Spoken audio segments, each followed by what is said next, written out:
감사합니다. 밖에 비가 엄청나게 많이 오더라고요. 모처럼 저런 비를 봤어요. 예전에도 저런 비를 몇 번 맞아 봤거든요. 그랬는데 그때는 참 진짜 걱정을 많이 하면서 그러면서 비를 보게 됐는데, 오늘은 그나마 이렇게 그래도 주변의 여건이 좋고 환경이 좋아서 그래도 죽는 사람은 없겠구나, 다치는 사람은 없겠구나라는 그런 마음으로 그래도 감사하는 마음으로 이 비를 조금 보게 되었습니다. 왜 그랬냐면요, 제가 군대에 있을 때는 비가 하루에 한 150mm, 200mm가 온 적이 있었어요. 근데 강원도 지역이었거든요. 뭐 나중에 한번 얘기할 수도 있겠지만 비가 너무 많이 와가지고 막사들이 그 잠자는 숙소 있죠, 집들이 다 잠겨버렸어요. 그리고 다 떠내려가고 그 안에서 쓸려서 죽어간 우리 동료들이 너무 많았습니다. 제가 그곳을 다 일일이 다녀봤는데 한 지역 전체가 다 전기가 나가고 도로가 다 끊어지고, 그리고 토사로 인해서 한 막사는요 완전히 덮어져서 거기서 그냥 생매장돼서 죽은 친구들, 아니면은 다 쓸려 나가서 아예 흔적도 찾을 수 없고, 이 차가 그 급류에 휘말려서 들어갔는데 차 흔적을 찾질 못했어요. 타이어까지 다 찢어지고요, 이 차 철판이 다 찢어질 정도로 물살이 너무 세가지고 아주 그때 힘들었던 기억들이 있었습니다. 그때에 가서 그 상황들을 봤었는데 너무너무 심각하더라고요. 그때 봤던 비를 오늘 잠깐 봤습니다. 그래가지고 그럼에도 불구하고 이렇게 예배 자리 나와서 하나님께 예배하는 여러분들을 사랑하고 축복합니다. 그만큼 더 우리 하나님께서 그 사모하는 마음과 이 자리에 나올 수 있는 그 열정을 기억하여 주시고 하나님의 그 더 큰 사랑과 축복을 부어주시기를 축복합니다. 여러분들이 이제 청년회입니다. 청년회 때에 하나님을 믿고 그리고 하나님을 사랑하는 마음으로 예배하면서 삶 속에서도 치열하게 우리의 삶을 위해서 준비하는 그러한 과정 중에 있습니다. 어린아이가 자라나서 어른이 되는 과정에는요 여러 가지 시험들이 있습니다. 중학교, 초등학교 때부터 해서는 대학교 이르기까지 시험이라는 것을 계속 보게 되죠. 그러면서 지식에 대한 테스트를 합니다. 어떻게 보면 그런 것들이 시험이 참으로 힘들고 어려울 수도 있겠지만 그런 것들을 통해서 우리의 지식이 더욱더 아주 풍요로워지고 이제는 다른 사람들도 이해할 수 있는 인격이 형성되어지는 그런 것들을 우리는 경험을 할 수가 있습니다. 그래서 이 자라나는 과정을 크게 두 가지로 얘기할 수 있는데, 하나는 성장이고 하나는 성숙입니다. 성장이라는 것은 우리가 먹는 것들을 잘 먹어서 키가 자라고 몸무게가 늘어나고 그리고 나중에 이렇게 장성한 사람처럼 외형이 이렇게 커가는 것들을 성장이라고 합니다. 또 하나의 성숙은 뭐냐면 학교에서 공부를 함으로 인해서 지혜가 얻어지고 또한 많은 사람들을 상대함으로 인해서 인간관계가 넓어지고 그 다음에 많은 경험들을 통해서 이제는 이런 그 경험들, 쌓여지는 경험들을 통해서 인격이 다듬어지는 것이에요. 그래가지고 그 사람이 이제는 더욱더 저 사람은 참 큰 사람이다, 저 사람은 정말 믿을 만한 사람이다 라고 이렇게 얘기하는 거 있죠. 이런 것들을 성숙이라고 얘기를 합니다. 성장과 성숙이 온전히 이루어졌을 때에 그 사람들에게 얘기하는 것이 전인격적인 성장이라고 그렇게 얘기를 합니다. 만약에 한 사람이 있었는데 이 사람이요 성장은 막 너무너무 잘해요. 아주 잘 먹고 튼튼하게 잘 자라는데 정신적으로 계속 자라지 못한다면, 그런다면 다른 사람들이 그 사람을 볼 때 많이 안타까워할 것입니다. 갑자기 군대 얘기가 나와서 생각났는데, 군대에 제가 군종할 때 제가 섬겼던 지역에 한 아저씨가 한 분 계셨어요. 그랬는데 이분이 몸은 정말 힘이 세고 튼튼하셔요. 그런데 한 가지 부족한 게 있었는데 이 정신 나이가 초등학생이었습니다. 그러다 보니까 이 동네 사람들이요 이 사람을 데려다가 동네 굳은 일을 다 시키는 것이에요. 막 온몸에 막 멍이 들고 이 어깨가 결려서 움직이지도 못하는데도 막 데려다가 일을 막 시키는 것이에요. 얼마나 그렇게 일을 시켰는지 나중에 막 팔을 막 못 움직이는데도요, 그런데도 동네 사람들이 막 그러는 것이에요. 그때 보면서 너무 가슴이 아팠거든요. 그런데 우리들도 그렇습니다. 성장은 하는데 성숙이 이루어지지 않으면 주변에 있는 사람들이 볼 때 많이 안타까워합니다. 이것은 우리의 신앙의 생활도 똑같습니다. 이제 하나님 전에 나왔어요. 믿음의 생활을 합니다. 신앙생활하면서 이제는 그 신앙의 연수가 차오르기 시작합니다. 5년, 10년, 15년, 여기에는 더 된 사람도 있죠. 거의 한 40년 이상 되신 분들도 있을 거예요. 그렇게 하면서 신앙생활을 했는데 신앙생활한 연수에 비해서 그의 믿음이 자라지 않는 것이에요. 인격이 자라지 않고, 그리고 그의 신앙의 모습들이 여전히 어린아이 같이 있다면 얼마나 안타깝겠습니까? 이번 주 우리가 큐티할 때 누가복음을 이제 큐티하면서 7월달 함께 나누고 있는데, 거기에 보면 예수님의 출생이 나오게 되고 예수님이 그 다음에는 자라나는 그 과정들을 1장, 2장에서 계속적으로 보여주고 있습니다. 거기에 보면은 2장의 40절에 보면 아기가 자라며 강하여지고 지혜가 충만하여 하나님의 은혜가 그의 위에 있더라 라고 그렇게 말씀하고 있습니다. 이 예수님은요, 이 성장과 성숙이 온전히 함께 이루어지면서 그 다음에 2장 52절에 보면 예수님은 지혜와 키가 자라나며 하나님과 사람에게 더욱 사랑스러워 가시더라 하면서 많은 사람들에게 이제는 지혜가 자라나고 키가 자라나면서 많은 사람들에게 칭송받는 그런 하나님의 아들로서 준비되어지고 있습니다. 온전한 성장과 성숙이 함께 이루어졌기에 전인격적인 그러한 성장이 이루어질 수가 있었던 것이지요. 그렇기 때문에 이런 것들이 이제는 우리의 신앙생활에서도 동일하게 이루어졌으면 하는 것들이 이 목회자의 마음입니다. 그래서 이렇게 보면은 같이 잘 성장하는 분들 보면은요, 참 기뻐요. 그리고 그런 지체들을 보면 하나님 앞에 얼마나 감사한지 몰라요. 그런데 반면에 성장할 때인데 성장하지 못하고 계속 정체되어 있고 아니면 더 침체되어 있을 그런 지체들을 볼 때마다 하나님 앞에 더욱더 기도하게 됩니다. 아쉬움도 있고요, 안타까움도 있게 됩니다. 저는 이번에 우리 태국 선교를 통해서 우리 공동체의 가능성들을 보게 되었습니다. 우리 지체들 한 사람 한 사람 보면 참 연약합니다. 그리고 부족한 점들이 너무나도 많이 있었습니다.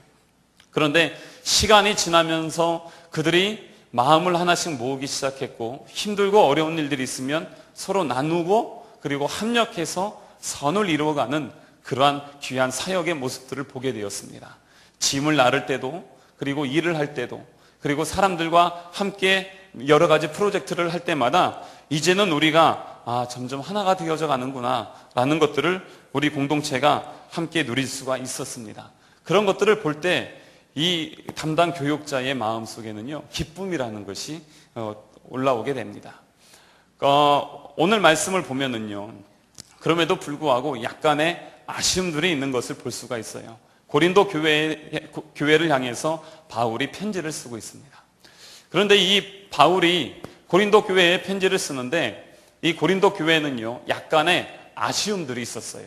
그 아쉬움들이 뭐냐면 이 교회 가운데에 분열이라는 것이 있었다는 것입니다. 거기에 오늘 보세요. 3절에 보니까 너희들이 아직 육신에 있다는 것이에요. 그래서 너희들에게 내가 단단한 음식을 먹이고 싶지만 2절에 보면 너희를 젖으로 먹이고 밥으로 먹이지 아니했다고 하고 있어요. 왜 밥을 먹이지 못했냐면 밥을 먹으면 소화를 못 시키고 힘들어하기 때문에 밥을 줄 수가 없어서 내가 젖으로 줬다. 아주 쉬운 하나님의 말씀으로 그렇게 줬다는 것이에요. 그렇게 하면서 그들 가운데에 나중에 보면은요, 막 교회 안에 은사 문제, 그리고 결혼에 대한 문제, 여자에 대한 문제, 이 고린도 교회에는 수많은 문제들이 아주 다양하게 여기 내포되어 있었는데, 그런데 첫 번째 그 원인이 무엇이었냐? 그들의 신앙이 바로 어린아이와 같았다는 것이에요. 이 외적으로는 성장했습니다. 교회 모습도 있고 그리고 아주 잘 모였습니다. 그런데 그들 가운데에 성장은 있었지만 성숙이 없었다는 것이에요. 그들 가운데는요, 이제는 이 사람들이 나누어져 있습니다. 어떻게 나누어져 있냐면 거기에 이제 파가 있어요. 나는 바울파다. 거기 고린도 교회는 처음에 바울이 세웠습니다. 그런데 바울이 세우면서 했던 그 수고와 노력을 본 사람들이 있었어요. 그래서 그 사람들은 바울이 이 교회를 세우고 바울이 여기에서 헌신한 게 어디냐? 나는 바울에게 세례받았고 바울에게 훈련받아서 난 바울이 최고다 라고 그렇게 얘기를 하는 것이에요. 그런데 또 어떤 사람들은 야, 무슨 바울이냐? 지금 우리를 교육시켜주고 양육해주고 훈련시켜줬던 아볼로를 봐라. 이 아볼로가 있었기 때문에 우리 교회가 이만큼 성장할 수 있었고, 그리고 많은 사람들이 들어왔고, 이제는 교회에 시스템이 세워졌고 얼마나 좋지 않냐 하면서 나는 아볼로다, 그렇게 얘기를 하는 것입니다. 그래서 아볼로다, 뭐 바울이다 막 이러고 있는데, 야, 그래도 짱은 그래도 초대교회의 첫 번째 예수님의 수제자인 베드로 아니겠냐. 내가 베드로의 그 말씀을 들어보니까 진짜 짱이더라. 와, 장난 아니야. 그러면서 나는 바울에게 속해야겠다고 막 그러고 있습니다. 아니야, 니들 다 그러면 안 돼. 그러면서 어떤 사람들은 그 안에서도 예수님을 바라봐야 된다고 그러면서요, 이 네 가지로 나눠졌어요. 요즘 네 가지 유행하죠. 이 교회가요 완전 네 가지가 됐습니다. 그래가지고 서로 막 나누는 거예요. 그러면서 분열이 있는 것입니다. 교회 가운데 아픔이 있는 것이에요. 그래서 우리 바울이 오늘 여기 있는 고린도 교회의 성도들에게 말씀해주고 있습니다. 야, 바울은 뭐냐? 아볼로는 뭐냐? 베드로는 뭐냐? 아무것도 아니라는 것이에요. 너희들이 지금까지 했던 것이 무엇이냐? 그것이 교회가 자라게 하고 교회가 성장하고 너희들의 믿음이 자라게 했던 그 모든 것 누가 한 것이냐? 우리가 한 것 아니다. 하나님이 했다. 하나님이 자라게 하셨다. 하나님이 이루셨다라고 그렇게 말씀하고 있습니다. 6절 함께 읽어볼까요? 6절 시작. 나는 심었고 아볼로는 물을 주었을 때 오직 하나님께서 자라게 하셨다. 7절까지 그런즉 심는 이나 물 주는 이나 아무것도 아니로되 오직 자라게 하시는 이는 하나님이시다. 아멘. 그렇습니다. 오직 자라게 하시는 분은요 하나님이시라는 것이에요. 다른 그 어떤 사람도 우리를 자라게 할 수 없었다는 것입니다. 하나님께서 하셨다는 것이에요.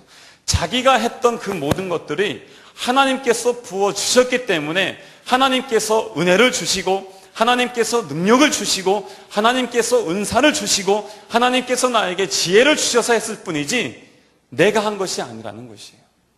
이것이 바로 성숙한 사람의 믿음의 고백입니다. 그런데 성숙하지 못한 사람들은 어떻게 얘기하냐면 그건 내가 했다는 것이에요. 야, 내가 교회 개척하지 않았냐? 내가 너희들 가르쳤지 않냐? 내가 이렇게 봉사하지 않았냐? 라고 하면서 자기들이 했다라고 합니다. 교회에도 보면은 구성원들 중에 이렇게 성숙하지 못한 입술들이 있습니다. 그러다 보니까 내가 했다는 것이에요. 아, 내가요. 할 때는 그렇게 할 때는요, 그들의 말씀의 톤도요, 되게 경건하게 들립니다. 아, 제가 말이죠. 하면서 이런 식으로 얘기를 해요. 막 그러면서 막 얘기하시는데 보면 다 자기 잘났다는 것이에요. 나 좀 알아달라는 것이에요. 내가 이만큼 헌신했다는 것입니다. 내가 이만큼 시간도 내고 물질도 드리고 하나님 앞에 다 드렸다는 것이에요. 그런데 오늘 여기 있는 말씀의 고백을 보세요. 그 누가 했다고요? 하나님이 주셔서 했다는 것입니다. 하나님이 주셔서 한 것입니다. 우리 중에 그 누구도 내가 잘나서 한 것이 없습니다. 여러분들, 우리 지금 예전사 공동체가 하나님께서 많이 축복해 주셔서 다른 사람들이 볼 때 많이 성장했다라고 합니다. 그렇다면 성장의 주 원인은 무엇일까요? 어떤 사람은 이렇게 얘기할 수 있겠습니다. 아, 저희요, 이 지리적 여건이 좋아요. 주변에 학교들도 있고 이 전철 나오면 바로 있어서 아주 좋습니다. 아니면 뭐 기타 등등 어떤 사람이 너무나 열심히 수고하고 임원들이 열심히 하고 부역장들이 열심히 하고 각 팀들이 더 그 자리에서 순종하면서 막 이렇게 헌신했기 때문에 그래서 우리 공동체가 성장한 것입니다 라고 그렇게 얘기할 수 있습니다. 그렇지만 절대로 그렇지 않습니다. 하나님께서 그들의 마음속에 하나님의 은혜를 부어주셔서 이 자리에 불러 넣어주신 것입니다. 사실 제가 전도하자고 얘기 안 했어요. 여기 와서 6개월 동안 여러분들과 말씀 나누면서 전도하자고 한 적이 없습니다. 그런데 계속 와요. 왜 그럴까요? 하나님의 은혜가 있기 때문에 그런 것입니다. 하나님께서 잘하게 하시기 때문에, 그러기 때문에 하신 것이지 우리가 지혜가 있어서 우리가 열심히 해서 우리가 뭐 해서 그러지 않습니다. 근데 이것은요, 개인적인 신앙에서도 똑같습니다. 개인적인 신앙에서도 자, 여러분들이 지혜가 있어서 아니면 지식이 많아서 아니면 사회적 경험이 많아서 지금 있는 그 자리에 있는 것 같아요? 여러분들이 이 마음속에 뜨거운 열정과 헌신이 있어서 그리고 또한 여러분들 마음속에 기쁨이 있어서 선교지에 달려간 줄 아세요? 그렇지 않습니다. 하나님께서 예비하셨고 하나님께서 보내신 것입니다. 그리고 하나님께서 이루어 가시는 것이에요. 아무리 지식이 많아도요, 하나님께서 열어주시지 않으면, 아무리 돈이 억만금이 있어도 하나님께서 그 사람을 붙들어 주지 않으면 아무 소용이 없는 것입니다. 그것이 바로 성숙한 믿음의 사람들의 고백인 것입니다. 내가 안 했기 때문에 하나님께서 하셨습니다. 결정적인 역사는 하나님의 손에서 이루어졌습니다. 라고 그렇게 고백을 하는 것입니다. 그렇기 때문에 우리의 고백도 좀 이런 성숙한 믿음의 공동체, 성숙한 믿음의 개인들이 되었으면 하는 그러한 간절함이 좀 있습니다. 여러분, 우리가 성장하는 만큼 우리 공동체가 성숙하다고 생각하세요? 우리 공동체 여러분들이 사랑하시죠? 우리 예전사 한 사람 한 사람 사랑하고 축복합니다. 그런데 우리 공동체가 하나님 보실 때에 온전한 공동체인가요? 성숙한 공동체인가요? 와, 하나님이 보시니까 우리 공동체 정말 기름 부으심이 있고 영적인 충만함이 있고 하나님의 능력이 나타나더라. 막 이렇게 하면서 이 가운데서 놀라운 기적들이 일어나고 이런 공동체 되기를 참으로 소망합니다. 그런데 정말 우리 가운데에 그러한 모습들이, 그러한 사모함들이 있는지 다시 한번 제가요 말씀을 준비하면서 한번 생각을 해보게 되었습니다. 우리가 그렇습니다. 우리가 심은 것 심을 수 있습니다. 우리가 또한 물을 줄 수는 있어요. 그렇지만 오늘의 말씀처럼요 자라게 하시는 것은 하나님 뿐이십니다. 본질적으로 이런 마음들을 계속적으로 품게 하시더라고요. 예전부터. 그러면서 제가 3년 전에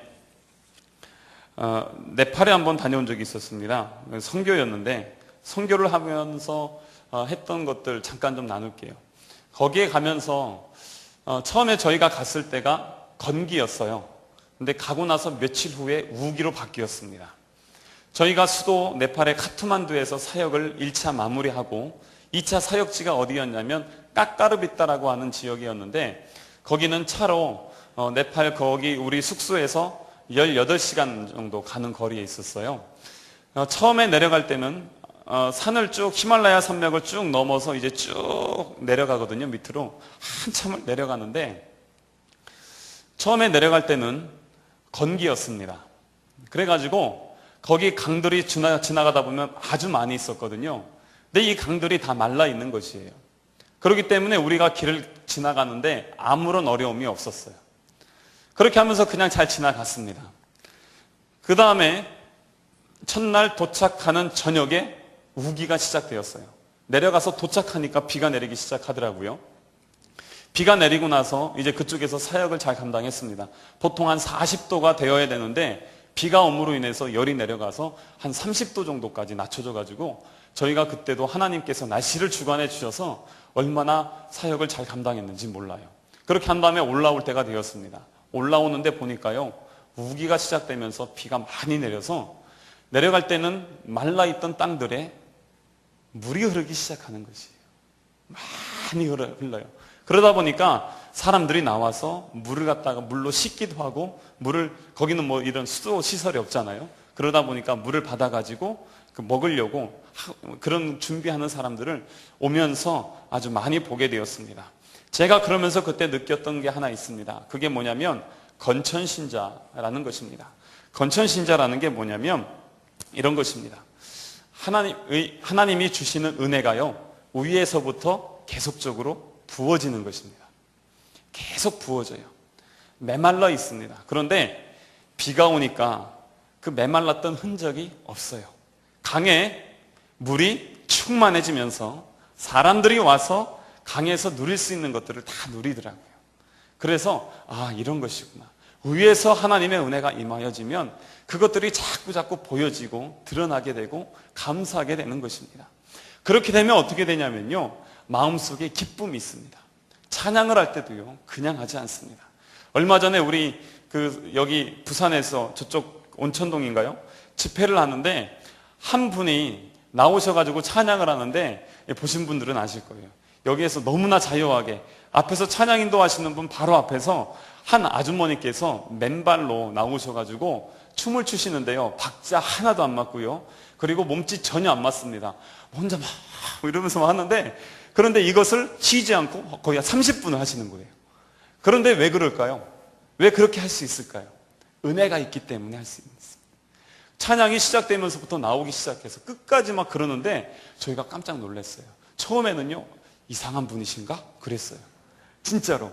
그랬는데 보니까 그 마음 중심이 너무나 기뻐서 얼굴이 활짝 펴 있는 것이에요. 그래서 도전받고 왔었습니다. 이렇게 위로부터 부어주신 은혜가 있으면요, 막 감사합니다.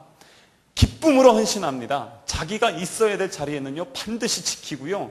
그뿐만 아니라 하나님 앞에 드려지는 시간을 전혀 아깝게 생각하지 않습니다. 뿐인 줄 아세요? 자기가 갖고 있는 물질 있잖아요. 이 물질도 전혀 아깝게 생각하지 않습니다. 그렇기 때문에 하나님의 귀한 일들을 한다고 하면은요, 자기 것을 막 다 내놓는 것이에요. 죄송합니다. 전에 교회에서 이런 학위 선교들이 있어요. 그러면은 보통 시골에 있는 교회 11교회에 3박 4일씩 나갑니다. 11교회를 저희 청년들이 나가서 나누고 그 다음에 여름에 한 2개 나라 정도 해외 선교를 나가게 되는데, 그러려면은요, 저희가 예산이 상당히 많이 들어가요. 정말 많이 들어갑니다. 그런데 이 예산을 갖다가 저희가 시작할 때 영원으로 시작합니다. 영원으로 딱 시작하고 주일날 예배 때 1, 2, 3부, 4부 예배 때 성도들에게 헌금을 한 번씩 걷게 해줍니다. 그래서 성도님들이 그걸 해주시고 그 다음에도 부족해요. 아주 부족한데, 그래서 청년들, 선교 나가는 청년들에게도 회비를 다 받는데 그래도 부족합니다. 그 이후엔 어떻게 하느냐, 직장 다니는 청년들이요, 저한테 가끔씩 찾아옵니다. 뭐라고 하냐면, 목사님, 제 보너스입니다. 그러면서 보너스를 가지고 와요. 또 어떤 청년은 와서, 목사님, 제가 이번에 교통사고 당했는데 합의금 받았습니다. 저는요, 여기 치료비는 여기에서 다 나오기 때문에 이거는 사실상 생돈이거든요. 이거 저한테 갖고 오더라고요. 이런 돈들 다 갖고 와요. 그것만이 아니라 어떤 자매는 자기 월급을 다 가지고 오고 막 있는 것들 막 다 가지고 와요. 그것들로 인해서 딱 채워집니다. 그렇게 해서 선교가 되어지는 것이에요. 그래서 왜 그럴까요? 막 위로부터 부어지니까 감당할 수 없는 것이에요. 막 해서 막 드려도 아깝지 않은 것이에요. 가끔씩 깜짝 놀랍니다. 드릴 수 없는 그 상황에서 막 드리는 것이에요. 결혼해서 아기가 태어났는데 그 아기한테 줘야 될 것들 다 전략하고 쪼개서 가지고 옵니다. 그런 것들 볼 때마다 하나님 앞에 얼마나 감사한지 몰라요. 이번에도 우리 선교 나갈 때 재정이 너무너무 어려웠습니다. 처음엔 그랬어요. 그랬는데 마지막 가기 며칠 전부터 재정이 막 채워지기 시작하는 것이에요. 계속 채워지면서 결국에는 다 쓰고도 남을 만큼 하나님께서 채워주셨습니다. 왜 그럴까요? 하나님께서 그 모든 것들을 채워주시고 우리의 선교를 기뻐하셨기 때문입니다. 그래서 그런 분들이 있어서 함께 선교를 다녀올 수 있어서 얼마나 감사했는지 모릅니다.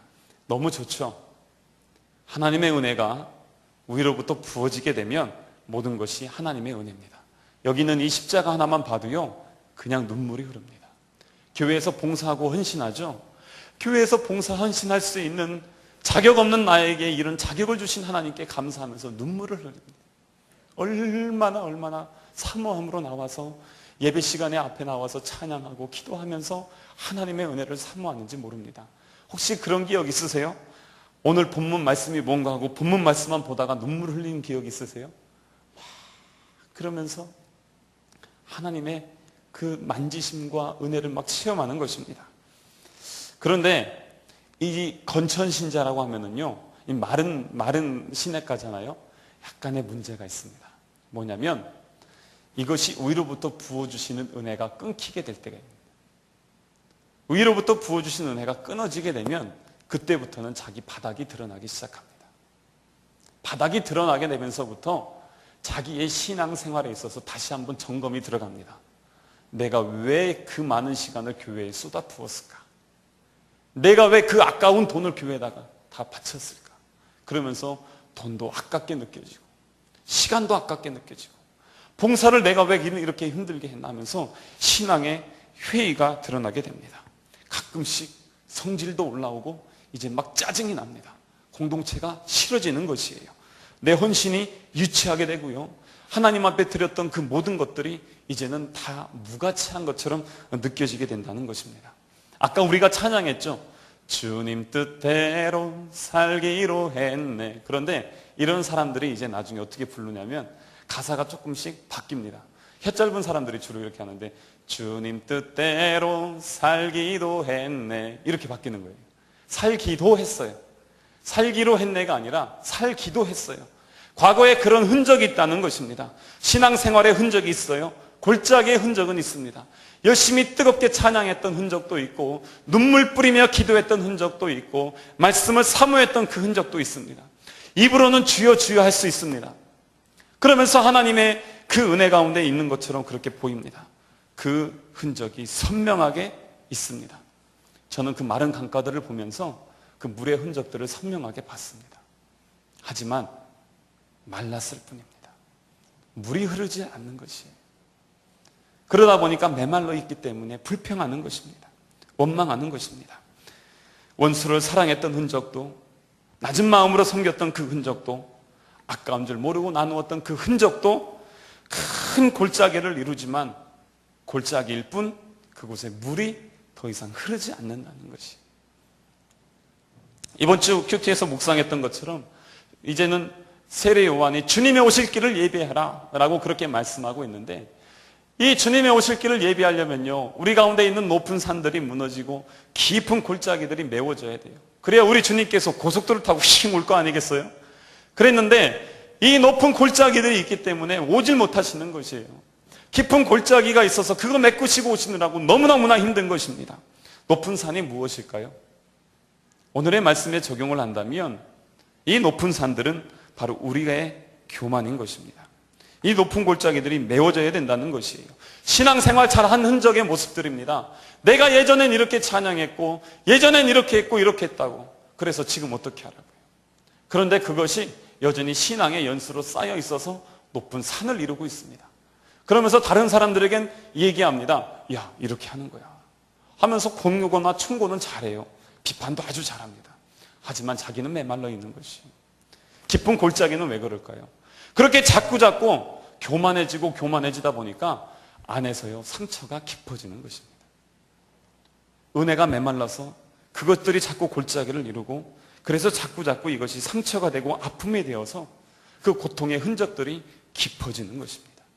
주님이 오실 길을 예비해야 되는데 예비가 되지 않는 것이에요. 주님이 내 마음속에 들어오고 싶은데 오시질 못하는 것이에요. 내 높은 교만들이 무너지면 안에 있는 상처들이 회복되어집니다. 그래서 그것이 평탄하게 되어진다는 것입니다.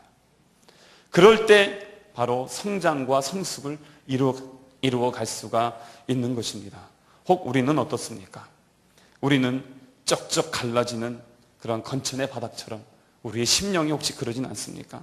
교회를 다녀와도 예배를 드려도 밤새워 주의 일을 해도 심령에 기쁨이 없는 것이에요. 자꾸 지치죠. 그런데요, 건천 신자의 반대말이 뭐냐면 옹달샘 신자입니다. 옹달샘은요 화려하진 않습니다.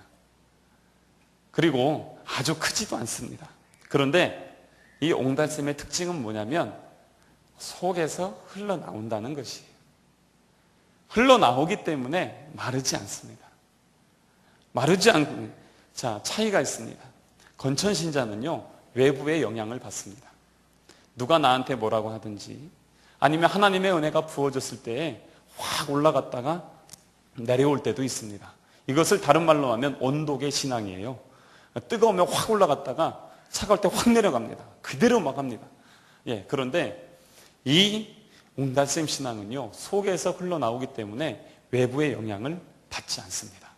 상황과 환경이 변하고 힘들고 어려울 것 같이 보일지라도 그 사람은 변치 않습니다. 왜냐하면 속에서 생수의 강이 흘러나오기 때문에 그렇습니다.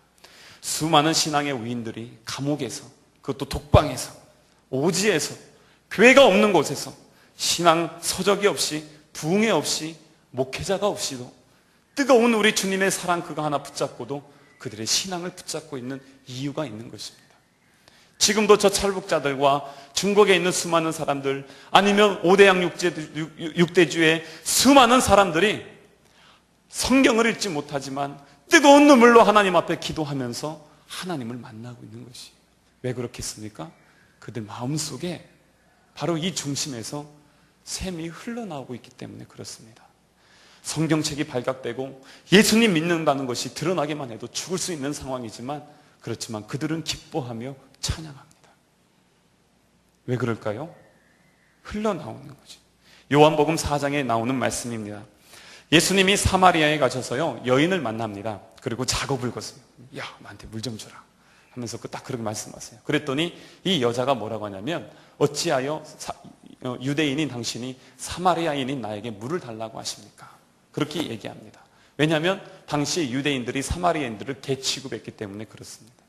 그랬는데 그때에 예수님께서 뭐라고 하시냐면, 내가 만일 하나님의 선물과 또 내게 물 좀 달라고 하는 이가 누구인 줄 알았다면 내가 그에게 구하였을 것이요, 그가 생수를 내게 주었을 것이다.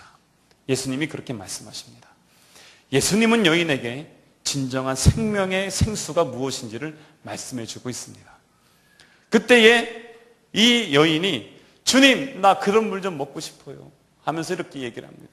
그때 예수님께서 요한복음 4장 13절 14절에 이렇게 말씀하십니다. 이 물을 마시는 자마다 다시 목마르려니와 내가 주는 물을 마시는 자는 영원히 목마르지 아니하나니 내가 주는 물은 그 속에서 영생하도록 솟아나는 샘물이 되리라. 아멘. 우리 주님이 주시는 물은요, 외부에서 오는 것이 아니라 우리 중심에서 흘러나오는 것입니다. 마르지 않는 샘이에요. 계속적으로 흘러나오기 때문에, 그러기 때문에 여러 가지 상황들이 있어도 그는 흔들리지 않습니다. 요동하지 않습니다.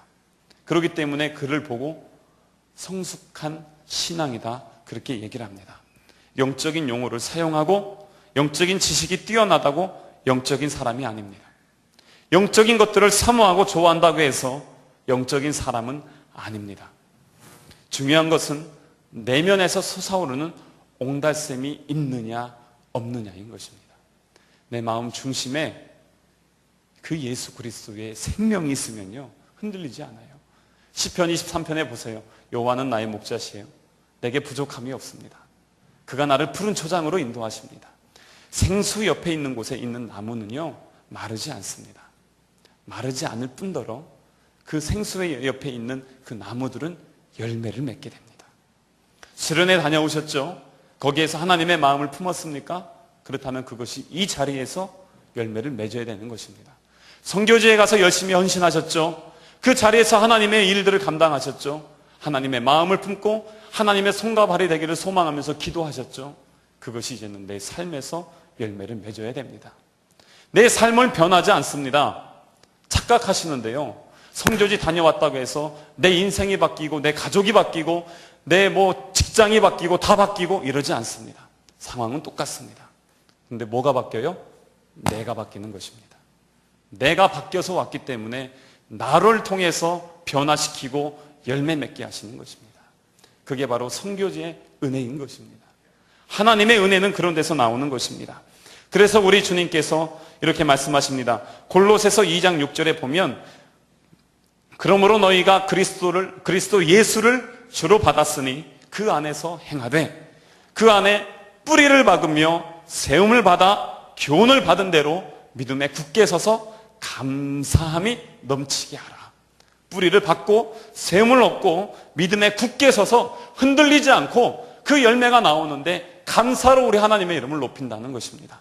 이것을 갈라디아서에서는 바로 성령의 열매라고 그렇게 말씀하고 있습니다. 저는 군대에 있을 때 참 힘들었습니다. 오늘 군대 얘기가 좀 나오는데 죄송합니다. 우리 여성 동지들한테. 군대에 있을 때요, 보통 사람들은 그 특기가 하나거든요. 하나를 가지고 운전병이면 운전병만 하고 나옵니다. 그런데 저는 3가지를 했습니다. 어떤 거였냐면, 처음에 운전병으로 들어갔어요. 그랬다가 나중에 군종을 하라고 하더라고요. 그래서 군종을 했습니다.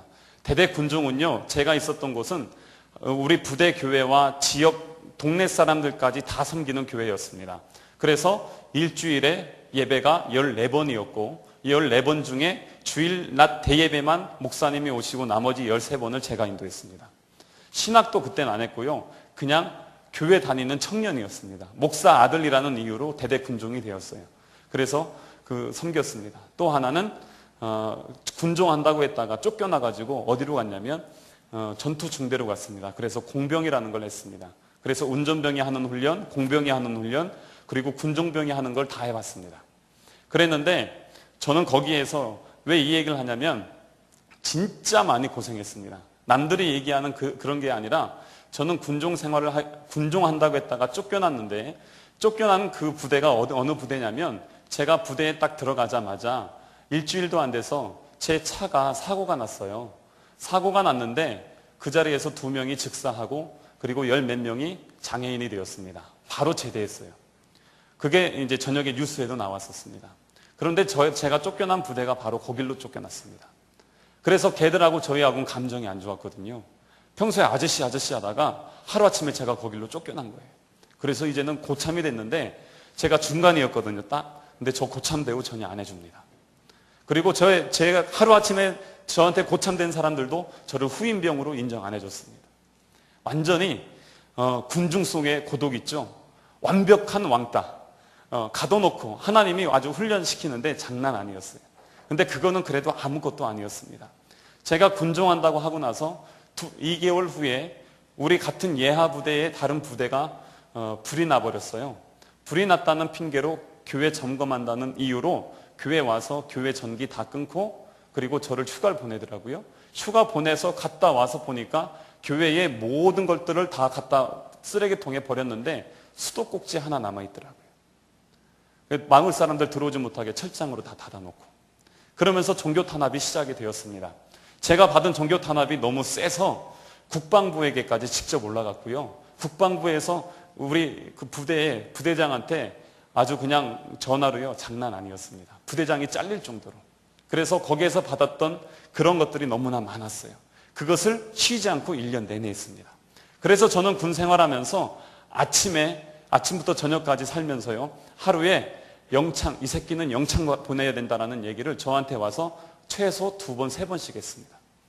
그것도 군대 장교들이. 그리고 이 새끼는 미안해요. 군기교육대 보내야 된다고. 거기 갔다 오면은요, 거의 사람이 진짜 거의 망가져서 오거든요. 그런데 군기교육대 보내야 된다고 하면서 보내자 하는 것을 있는 날 보통 하루에 5번씩 들었습니다. 제대하는 날 저한테 인사가 뭐였냐면 그 장교가 와서 내가 욕하면 안 되겠다. 이 XX를 영창에 보냈어야 되는데 못 보내서 안타깝다고. 가라고 이제는. 그게 제대 인사였습니다. 제대하는 날 저한테 와서 그러고 가셨어요. 저는요 가둬놓고 패는데 진짜 감당이 안 되는 것이에요. 너무너무 힘들었습니다. 제가 왜 이 얘기를 하냐면 우리 청년의 때에 청년들의 삶이 너무나 힘들어요. 너무너무 어렵습니다. 저는요 거기에서 정말 매일매일 타령하고 싶었습니다. 진짜 하루는요 너무너무 막 웃으면서 갈구는데 영창 보낸다. 이렇게 하면 영창, 이렇게 하면 영창, 이렇게 하면서요 영창에 조목조목 다 저한테 웃으면서 얘기를 해줬는데 너무 억울해서 내가 군종한다고 했다가 이런 꼴을 당한다고 화장실에 가서 막 울었어요. 그리고 매일 그 담벼락 가서 막 서서 밖에 보고 이것만 건너면 난 진짜 자유의 몸이 잠깐이라도 될 것 같은데 막 그랬었어요. 하나님께서 가둬놓고 패시고 훈련시키시는데 장난 아니더라고요. 저는요 말년 휴가 갔다 들어오는데도 들어가는 게 싫었어요. 그 정도로 계속적인 핍박이 있었습니다. 그런데 그때 제가 그런 과정들을 1년을 겪고 나니까 하나님의 마음을 알게 되었습니다. 십자가가 이런 거였구나. 어디까지 참아야 되는지, 어디까지 굴복해야 되는지, 어디까지 순종해야 되는지를 알게 되더라고요. 제 인격의 형성은 그때 되었습니다. 제가 원래 좋은 성격은 아닌 것 같아요. 그랬는데 하나님께서 아주 저를 특별하게 사랑하여 주셔가지고 가둬놓고 패시더라고요. 타령도 못 하잖아요. 그러니까 거기서 완전히 그러면서 하루에 4시간 이상 못 잤거든요. 일주일에 13번 설교하느라고요. 맨날 성경책을 막 다 꼽아놓고 큐티책 막 넣어놓고 이러고선 했어요. 그렇게 하면서 했던 그 훈련의 과정들을 통해서 하나님께서 저를 다듬어 가시더라고요. 저는 그때 제 인격이 성장하고 하나님 안에서 성숙함을 느끼게 되었습니다. 그런 과정들이 없었다면 저는요, 여러분 보세요. 제가 목회할 사람 같습니까? 예? 그런 것 같죠? 예. 저는요, 목회 안 해요. 저는 진짜 목회, 저희 아버지가요, 야, 너 목회해라. 죽어도 안 합니다. 제가 왜 합니까? 아버지도 고생했는데 왜 내가 고생하면서 그걸 합니까? 저는 자식들에게 상처 안 주겠습니다. 제가 그랬어요. 그랬는데 가둬놓고 패시고 하니까 하게 되더라고요. 지금은 이제는요, 이 길이 하나님께 얼마나 감사한지 몰라요. 여러분, 성장하는가? 청춘이잖아요. 지금 이럴 때 아니면 우리가 언제 하겠습니까? 한때 많이 우리 청년들이 읽었던 아프니까 청춘이다 라는 그러한 책을 표지에 보면요, 이런 게 있습니다. 불안하니까 청춘이다. 막막하니까 청춘이다. 흔들리니까 청춘이다. 외로우니까 청춘이다. 두근거리니까 청춘이다. 그러니까 청춘이다. 이 청춘이기 때문에 그때 할 수 있는 고민들이 있고 아픔들이 있고 상처가 있습니다. 그런데 그것 때문에 너무 힘들고 어려워할 수 있겠지만 나중에 한번 보세요. 저는 1년 동안 그 훈련 받고 나서 지금 되돌아보면은요, 그때 받은 모욕을 다 받았고, 그때 먹을 수 있는 욕은 다 먹어봤고, 그때 할 수 있는 것들은 다 해봐서 그런지요, 이젠 나와서 웬만한 상황에서 웬만한 사람이 저한테 뭐라고 해도요, 네, 오케이, 괜찮습니다. 그때 다 그렇게 훈련시켜 주셔가지고 누가 저한테 와가지고 바로 내 앞에서 인격적인 모독을 해도요, 괜찮습니다. 이기게 되더라고요. 왜 그렇게 할 수 있었느냐? 훈련 받았으니까 그런 것이에요. 성장케 하시더라고요. 성숙케 하시고. 이게 바로 하나님이 저를 다루셨던 방법이었습니다. 지금 외롭죠? 불안하죠? 막막하죠? 어떻게 할지 모르겠죠? 하지만 나중에 한번 보세요. 지금 여러분들의 이 시간들이 하나님께서 사용하시는, 여러분들을 훈련시키는 과정일 것입니다. 우리 하나님께서는 여러분들이 계속적인 신앙생활을 하면서도 어린아이같이 젖만 먹는 그러한 신앙인으로 머무르는 것을 원치 않습니다. 어린아이를 키워보면요, 젖을 먹을 때가 있지만 밥을 먹을 때가 있어야 됩니다. 그리고 어린이 치약을 써야 될 때가 있지만 나중에는 어른 치약을 써야 될 때가 있어요. 그만큼 조금씩 성장하는 것입니다. 근데 성장의 도구가 무엇이죠? 테스트입니다. 그리고 그런 과정들을 통해서 이제는 하나님 안에서 자라게 하십니다. 여러분들 지금 공부하는 거, 그리고 직장 생활하는 거, 인간관계의 어려움, 그리고 사람들과의 여러 가지 상황들, 미래에 대한 막연한 불안감, 이 모든 것들이 있지만 그 모든 것을 종합 세트로 묶어서 하나님께서 여러분들을 자라게 하실 것입니다. 하나님께서 자라게 하실 때에 그 훈련들을 잘 받으세요. 그리고 그 이후에 나중에 멀리 보면은요, 하나님께서, 야, 역시 하나님께서 하셨구나. 진짜 하나님 아니었으면 내가 어떻게 됐을까? 이런 고백을 하게 될 때가 오게 될 것입니다. 아까도 얘기했지만 건천 신자의 모습에서 이제는 옹달샘 신자로 바뀌어지길 소망합니다. 온도계 신앙은 자꾸 오르락 내리락 하는데요, 온도 조절계 신앙은 올라가면 낮추고 내려가면 끌어올립니다. 그런 신앙의 소유자가 되면은요, 상황과 환경에 휩쓸리지 않고 오직 예수님 바라보고 예수님 안에서 흔들리지 않게 되는 것입니다. 이런 비바람이 몰아치고 엄청난 폭우들이 몰려와서 수많은 건물들이 다 무너지더라도요, 믿음의 사람들은 넘어지지 않습니다. 그때 어떤 일이 있었냐면요, 막 이게 다 쓸려 내려가면서 잠자는 사람들을 막 깨웠어요.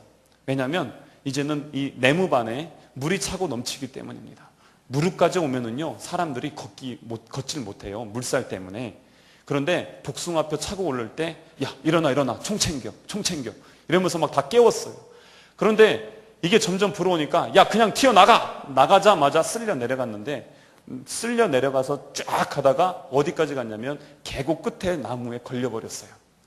그런데 이 쓸려 내려간 애가 하나님을 믿는 청년이었습니다. 근데 이 청년이 거기에서 어떻게 했냐면요, 거기에서 이 물이 잠겼다가, 물살이 이렇게 흐르잖아요. 잠겼다 나왔다 하는 거예요. 근데 이렇게 얼굴이 드러났을 때 여러분들 같으면 무슨 얘기 하겠습니까? 어떤 얘기 할까요? 살려줘! 그러겠죠? 근데 얘가 뭐라고 했냐면요, 주야! 이거를 계속하는 거예요. 근데 그날 비가 너무 많이 와가지고 잠자다가 부대장이 걱정스러워서 부대 왔는데 제가 죽어가고 있는 것이에요. 그래서 부대장이 부대원들 다 불러다가 쟤 살려. 그래가지고 인간 띠를 만들어가지고 걔를 끄집어냈어요. 그래서 살았어요. 걔가 그 자리에서 주야 주야 하면서 막 그렇게 외쳤던 그 외침 때문에 그가 살았습니다. 그리고 나서 그 부대장이요, 불교 신자였거든요. 다음날 목사님한테 오더니, 목사님, 이 기독교가 장난 아니네요.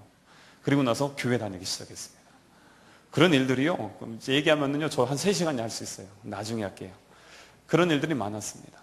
그 자리에서도, 그 상황에서도 주님을 부르짖는 그 믿음이 있다는 것입니다. 이게 바로 흔들리지 않는 성숙한 믿음인 것입니다. 하나님께서 여러분들 훈련시킬 때 기쁨으로 훈련받고 하나님 안에서 무럭무럭 자라나갈 수 있는 우리 모든 예전사 한 사람 한 사람 되시기를 주님의 이름으로 축원합니다.